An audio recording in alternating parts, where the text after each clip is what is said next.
con la presencia de Gustavo Hernández y el asesor legal de SOEM La Plata, el Sindicato de Obreros y Empleados Municipales de La Plata, Ricardo Bradley. Presentes aquí, ¿cómo les va? ¿Cómo andan? ¿Cómo va, Facundo? Aquí estamos, bien, bien.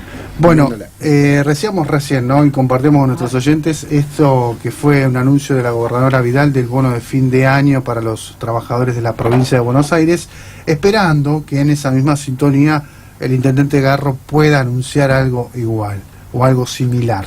Bueno, esto obviamente todavía no ocurrió, difícil que ocurra. ¿Cómo lo ven ustedes? En este caso me parece que la sintonía cambió de dial el intendente. Acercate un poquito más ahí, sí. Venía en consonancia diciendo que todo lo que iba a hacer de acuerdo a lo que dijera la provincia. Sí. Y después terminó no siendo así. Esto ya, desde aquel 4% ya lejano que se había dado, el intendente lo dio un mes después, así que ahí empezamos el retroceso en materia de salario, y hoy por hoy nosotros habíamos reclamado ni siquiera ese bono, ¿no es cierto?, porque habíamos hablado sin saber, ¿no?, lo que iba a pasar a nivel nacional, que iba a estar discutiendo con la CGT un bono de 5.000 pesos, y bueno, pues nosotros habíamos hecho un estudio que era lo que el municipio podía pagar.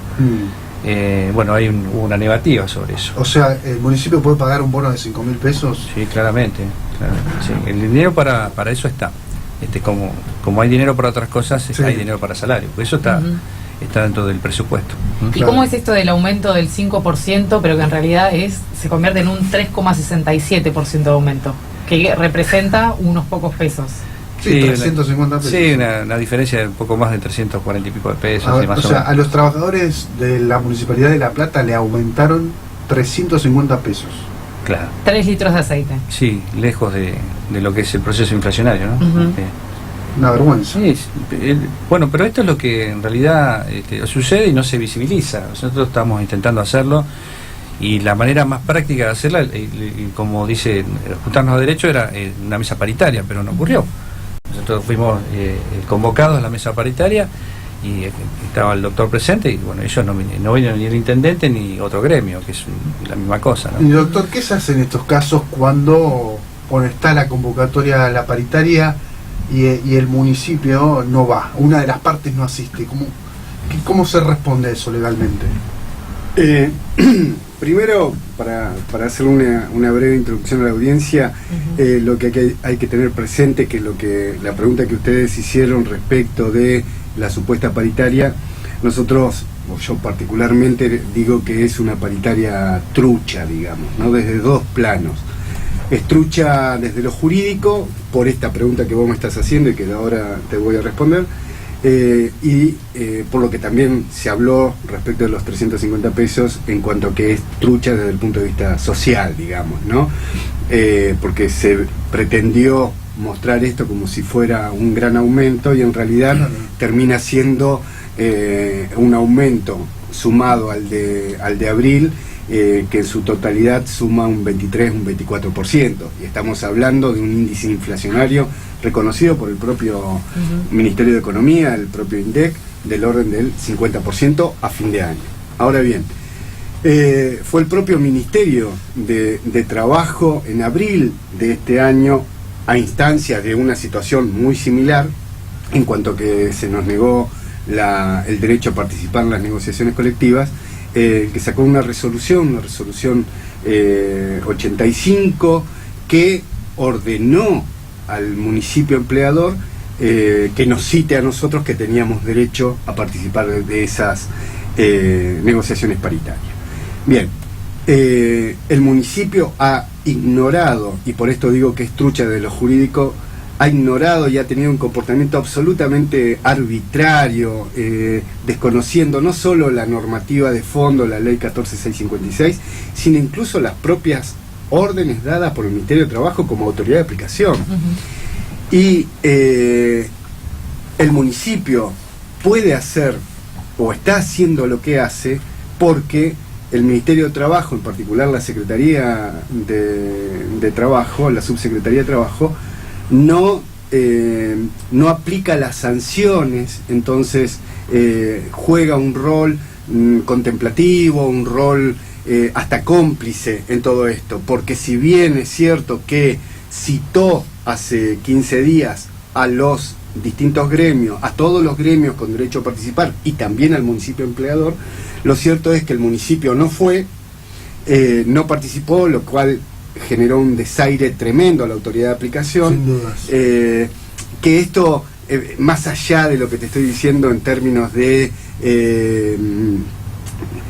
jurídicos, digamos, es también una afrenta personal. Hay gente trabajando, son funcionarios comprometidos, han firmado resoluciones, y ese desaire público habla de que de la fortaleza, si se quiere, de esa arbitrariedad con la que se conduce el ministerio. Hay cierta impunidad, si se quiere, ¿no?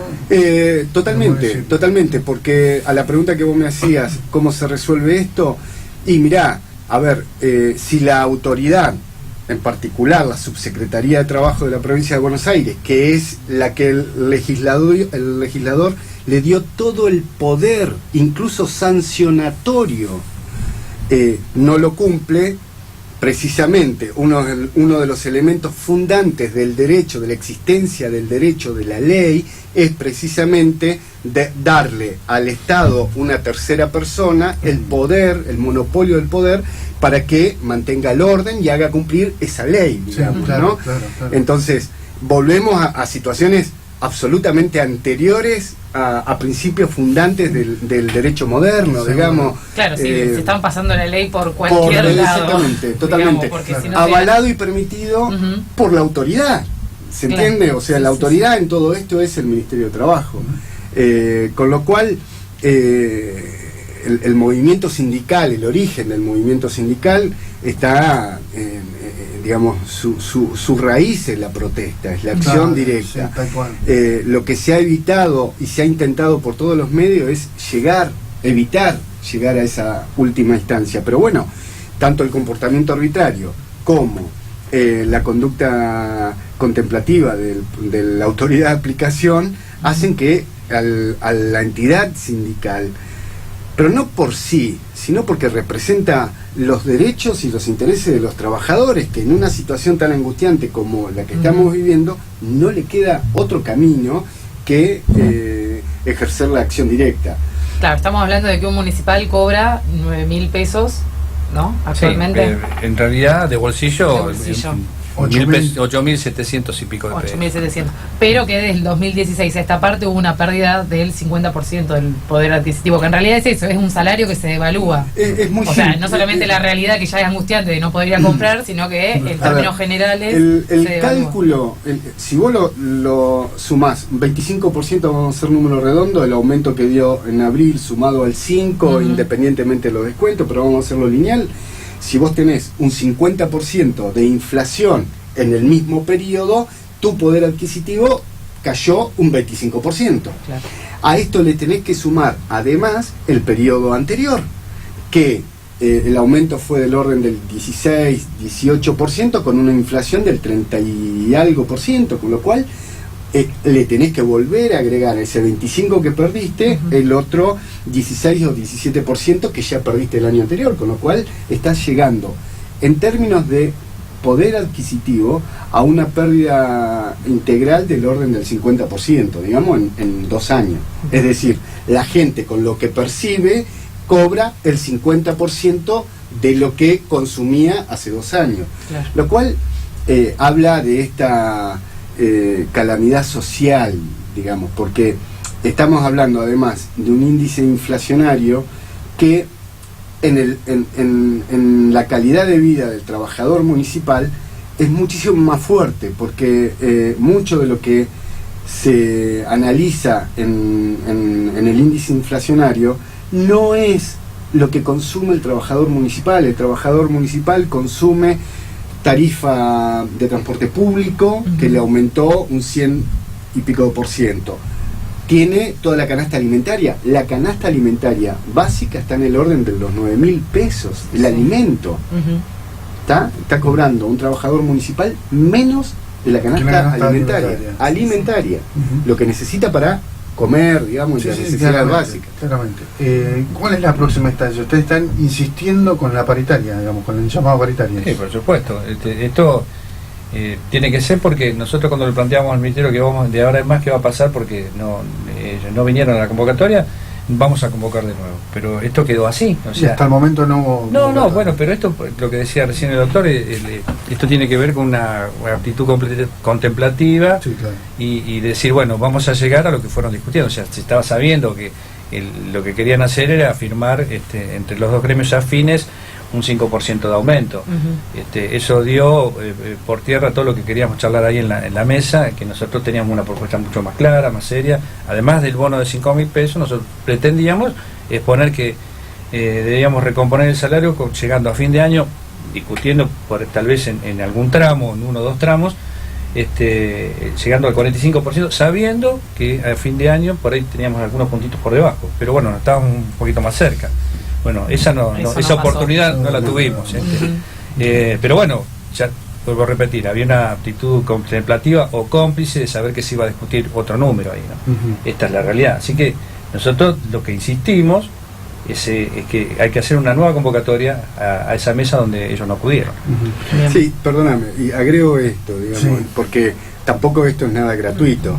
Lo que está haciendo el Ministerio, los funcionarios del Ministerio de Trabajo, en particular la Subsecretaría de Trabajo, es incurrir en una figura delictual, digamos, porque no es que vos incumplís la ley y no tenés ninguna consecuencia. Claro. Hay dos figuras típicas que son el abuso de autoridad y el incumplimiento de los deberes de funcionario público, que como tal tiene una obligación distinta a los ciudadanos, digamos. Si vos, la ley te dio un mandato y te dio un poder, y además en primera instancia vos lo ejerciste cuando sacaste esta resolución diciendo, bueno, Claro. tiene que estar acá, y además lo citó, entonces vos ante el incumplimiento tenés que aplicar la misma ley.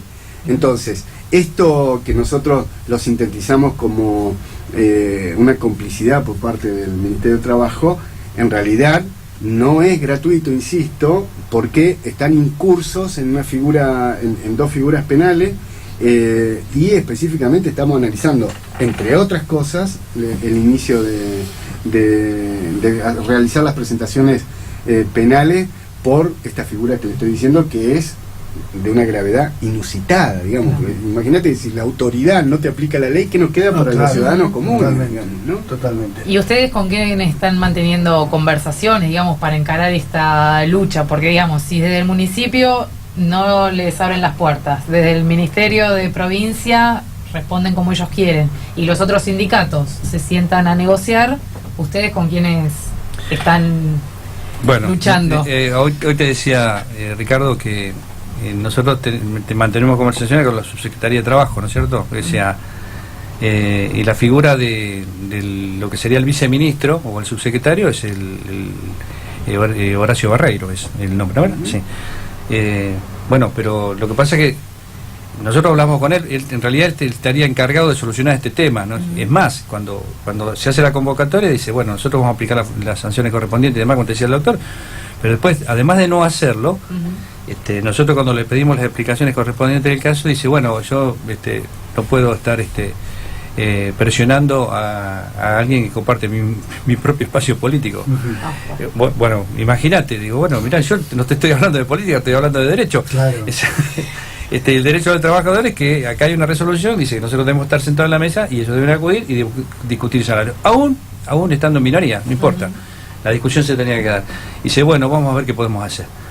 Vos imaginate la respuesta. Entonces, es lo que te decía Ricardo. Si aquel que es el encargado, que el pueblo votó para que haga lo que tiene que hacer como corresponde en materia de leyes, no lo hace, bueno, nosotros seguramente vamos a tener que ir un poquito más al hueso de la cuestión, ¿no? ¿Qué sería ir más al hueso? Y medidas de fuerza, Movilización, medidas de fuerza. Para fin de año, para los próximos días. Exactamente. Igual quieren... Es una herramienta, ¿verdad? Nosotros tenemos obvio. legítima que tenemos, Igual están pidiendo que se vuelvan a sentar, ¿no? Están volviendo a pedir la mesa esta paritaria. ¿Para cuándo? Pero es que no hay paritaria. No hay paritaria. No la hay. Lo no la que hubo. hubo, por eso insisto con lo que dije, aún cuando sea vulgar, lo reitero, digamos, si lo que salió en los medios Sí. es una paritaria, eso es una paritaria trucha. Claro. Bueno. Ilegal, por Sí. un lado, Ujú. pero y además, ilegal porque viola el orden jurídico, la normativa que está vigente, pero además desde lo social también, Sí, digamos. Ujú. Lo que nosotros insistimos, lo que se viene insistiendo es que verdaderamente se lleve las paritarias como corresponde, como Ujú. manda la ley, como manda la costumbre, y que es además un juego democrático, porque Ujú. nosotros no decimos, nuestro gremio no dice nosotros somos la mayoría se discute con los números y somos, francamente, somos minoría, Ujú. con lo cual la conformación de esa mesa paritaria además le trae transparencia a todo esto. Vos imaginate, estás hablando de la paritaria de uno de los municipios más importantes de la provincia, de la capital, Sí, de la sí. provincia de Buenos Aires, ¿está? ¿Y cuándo te enteraste vos que se reunieron? Vos te enteraste cuando nos enteramos todos, Sí, sí, sí. cuando salieron los medios. Ujú. Pero ¿por qué es todo eso? ¿Por qué la oscuridad? ¿Por qué la poca transparencia? Precisamente porque hace a esto que estamos hablando, digamos, y que insisto y reitero el término aún vulgar, pero creo que es muy gráfico, que están llevando adelante, que le ponen el nombre de ellos paritaria, pero es algo, en realidad, ni siquiera una discusión, ni siquiera, imagínate, que dice, bueno, arreglamos un 5, dicen que es un 5, pero después termina siendo un 3, que bueno, el bono vamos a ver.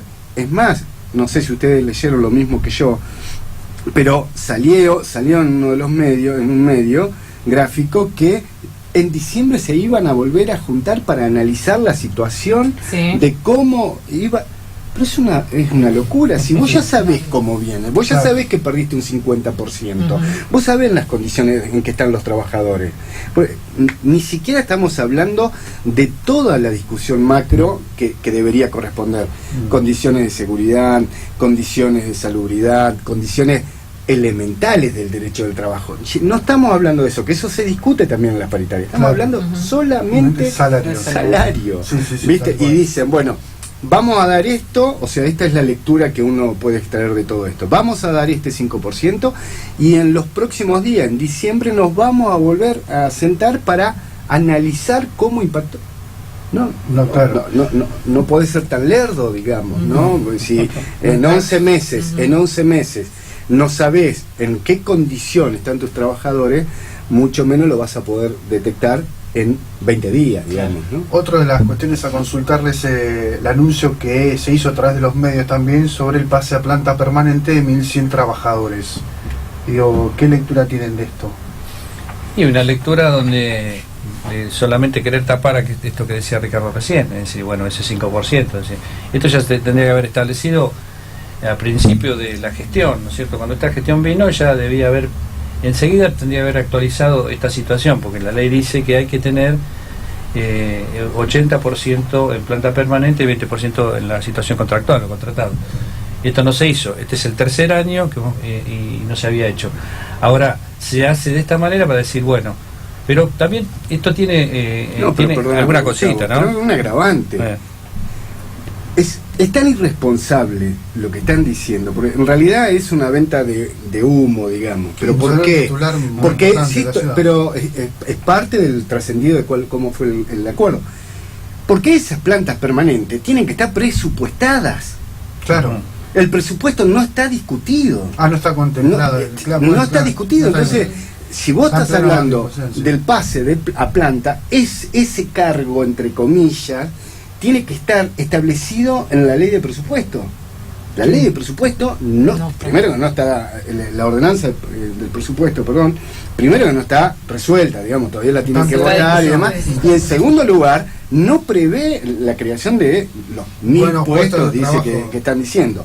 Pero eso es otra venta de humo, y todo esto es posible realmente por esa tremenda cobertura mediática, digamos, que tiene el gobierno municipal. ¿Por qué? Porque si vamos al purismo, digamos, lo que tendrían que estar analizando es cómo se pasa la planta permanente, cómo se pasa la planta transitoria que actualmente tiene, no solo lo viejo de distintas administraciones anteriores, sino también de la propia actual administración respecto de cómo lo pasás a corto y mediano plazo. Y, bueno, hagamos un pase de 500 trabajadores en los próximos 5 años. Ni siquiera eso, que es lo que establece la norma, que dice vos tenés que llegar en 3 años a tener un 80-20. Claro. ¿Viste? Pero bueno, te interrumpí, Gustavo. Perdón. No, está bien, porque vos le das una claridad por ahí interesante la cosa. En realidad, también lo que no se plantea acá, Facundo, es que cuando vos vas a pasar a planta permanente vas a ingresar por el salario del ingresante, ¿no es cierto? Sí. Y el ingresante yo te dije cuánto es. 8.600. Claro. Entonces aquel que está ganando, si tiene la suerte, de 12.000 o 13.000 pesos, que está ocupando un espacio, va a ir a pararse. Entonces la diferencia... ¿No le compensa la antigüedad? No, de eso no se habla. O sea, porque esta es una trampita, que es lo que te decía Ricardo recién. ¿De qué manera lo vas a hacer? Entonces, cuando vos tenés que estar hablando de salario al alta, volvés a precarizar. Porque se busca con esto. Se busca lo que decimos siempre, alta por baja. Mucha gente va a decir, bueno, me voy porque voy a buscar otra oportunidad, porque no me sirve. Esto ocurre. O si no, aquellos que no quieran aceptar la planta permanente porque porque les va a faltar esa diferencia, entonces ellos van a ocupar los lugares a dedo. Cuando dicen, porque hay una suerte de requisitos ahí que generalmente no se van a poder cumplir, porque dicen, bueno, tenés que tener algún estudio secundario completo terminado. Bueno, eso está bien, pero en todo caso, si eso pasa, lo que hay que hacer es preparar a aquella persona que está ocupando el cargo, que termine su estudio secundario, prepararlo para que pueda hacerlo. Bueno, todo de esto no se habla. Y esto y en todo este escenario van a movilizarse, nosotros fuerza. Vamos a tener, como es nuestra herramienta legítima, medidas de fuerza. Las estamos analizando de qué manera y qué día, ¿no es cierto? Bien. Todavía no lo tienen definido. No, tenemos definido, sí, cuál es la acción, pero no tenemos definida el día y la hora, por decirlo así, ¿no es cierto? Pero la última, chicos, para despedirlo, ¿cómo está la situación en el cementerio? y está muy mal. Los compañeros de no ATE... hubo solución. No lo hay. O sea, lo que se dice ahí es una mentira. Cuando estamos discutiendo, ¿no es cierto? En el 2018 dice que el trabajador vaya a decir, por favor, cómpreme palas porque tenemos que trabajar. Sí. Imagínate, ¿no? Sí, en el no. cementerio, ¿viste? Claro, un ente que recauda 300.000 pesos al mes Bueno, ¿viste? y no tiene una pala para comprar al trabajador. Nosotros tenemos No, acercamiento con los trabajadores, quieren que los ayudemos en la lucha como lo hemos hecho siempre. Gustavo, gracias. Ojalá se solucione pronto el tema. Gracias. Doctor, muy amable. Muchas Gracias. gracias. Gracias.